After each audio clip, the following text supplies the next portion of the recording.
I can't do that because between the dog and the kids and everything, it would just...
One of the commenters, and forgive me because I can't remember your name and I don't have a snapshot here.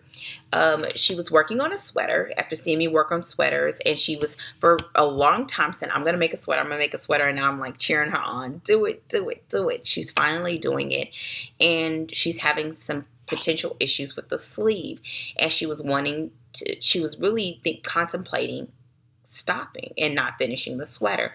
And I was encouraging her to continue, and depending on the issue, blocking may be the solution, not just removing the sleeve or not finishing.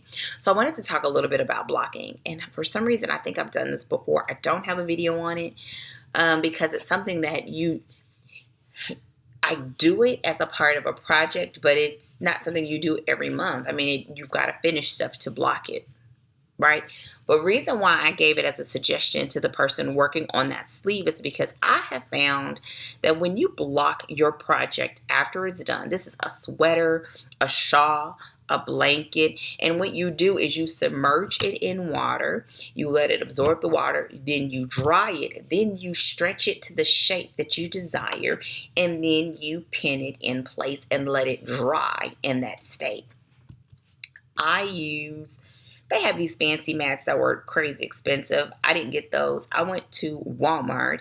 I got the mats that you use to put gym equipment on in your house, like a treadmill or something like that. I bought those, and I just store them with the right sides facing each other so that they just don't get, all dusty and dirty and all that.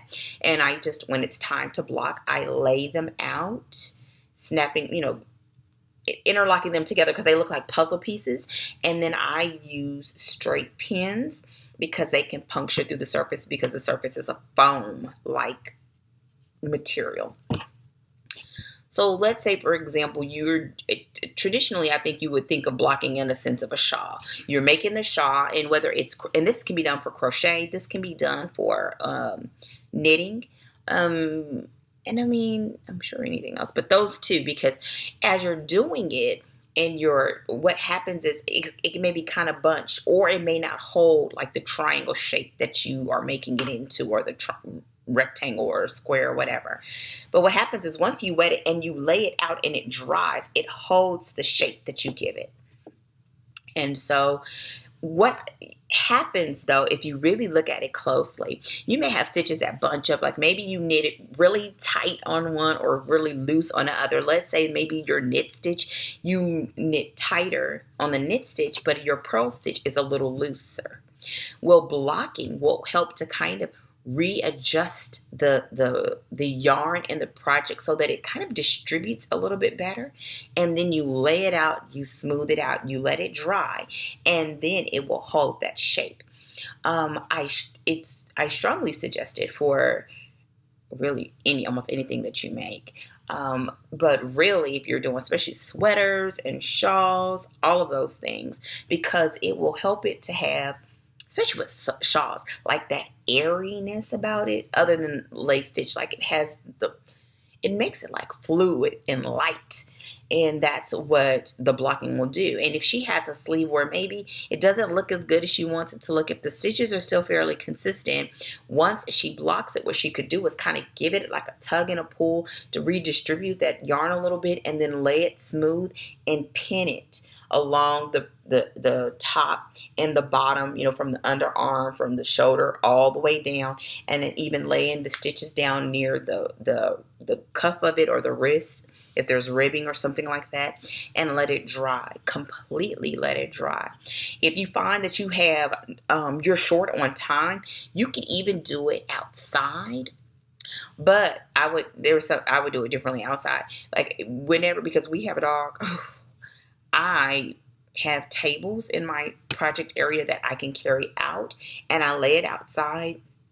But I don't do this often because I wouldn't want the sun kind of beating on my project. And I'll tell you what I do. I lay out the tables, and then I put that mat on top of the tables. I lay out my piece. I put the pins in, pin it in place. And then what I do is I take a clean white sheet and I lay it over it so that it's outside and it's getting the heat and everything to dry quickly, but it doesn't have direct sunlight on the actual yarn. And that made me, and then when I do that, I kind of clamp it so it won't blow off. And so if you have any other questions about that, just ask me. But yes, and it doesn't have to be. Now, when I've done it the most, it's been for heavier projects like sweaters and all of that. And for those things, it takes a really long time to dry. So you want to make sure that you find a location where it can sit undisturbed until it's completely dry. And so, so you may not want to lay it out in the middle of your living room floor. I can't do that because between the dog and the kids and everything, it would just. So doing it on the mats, and you may not want to lay it on your bed. You have a guest bed maybe that you can do it on. I have done the mats, and if I needed to move them, I could. And so that's another great thing about the mats, because if you just have someone help you move them, the project will stay still because it is pinned to the mat, but you can move it if you need to.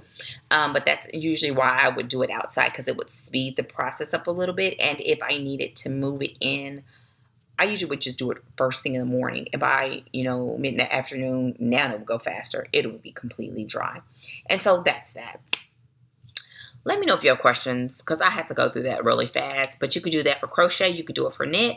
It's a valuable process to familiarize yourself with, because I've done things that it looks bunchy, or I feel like I'm not gonna like it, and then I block it and I love it because it's almost like it takes shape in front of your eyes, especially if you've been working on stuff for a really long time. It comes to life once it's blocked. Okay, so that's that. This crafters chat has been about current projects, upcoming projects, books, and blocking. If you have any questions, let me know in the comment section. If there's something else you want me to cover in the next crafters chat, let me know. And if you have any suggestions for Try It Tuesdays, I hope that you all will have a fantastic day and that we will see each other sooner than later. Don't forget to let me know what you're working on in the comment section, and I will talk with you all hopefully sooner than later. Take care and goodbye.